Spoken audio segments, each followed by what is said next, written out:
প্রিয়জনের দেওয়া ফুল বা নিজের গাছের ফুল শুকিয়ে কিভাবে রেজিন ইউজ করবেন সেই একটা সুন্দর আইডিয়া আজকে আপনাদের সাথে শেয়ার করব। এখানে আমি কয়েক রকমের গাছের ফুল নিয়ে নিয়েছি।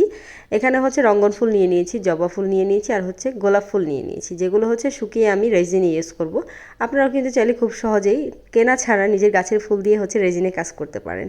তো এরকম হচ্ছে বই নিয়ে নিয়েছি। বইতে হচ্ছে এখানে গোলাপ ফুল কীভাবে শুকাবেন সেই আইডিয়া শেয়ার করতেছি। গোলাপ ফুলটা একদম সুন্দর ভাজে বসাবেন, ভাজে বসিয়ে তারপর দেখবেন যে ভাজে আছে কিনা, তারপরে হচ্ছে উপর থেকে জাতা দিবেন, জাতা দিলে কিন্তু ফুলটা সেট হয়ে যাবে। সেম বইতে আমি জবা ফুলটাও শুকাতে দিব। তো জবা ফুলটা হচ্ছে ডাট ছিঁড়ে আমি সুন্দর করে সেট করে দিব, তারপর হচ্ছে উপর থেকে জাতা দিব।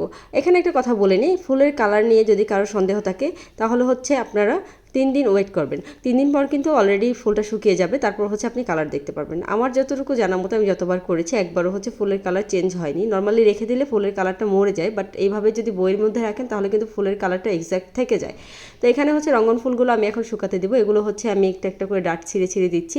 তো রঙ্গন ফুল দিয়ে কিন্তু খুব সুন্দর সুন্দর আপনি রেজিন আর্টের ডিজাইন করতে পারবেন, কারণ এই ফুলগুলো কিন্তু দেখতে খুব সুন্দর, আর এটা কালার কিন্তু খুবই ডার্ক, একদম ডার্ক একটা রেডিশ কালার, যেটা দেখতে খুব সুন্দর লাগবে আপনার রেজিন ওয়ার্কে।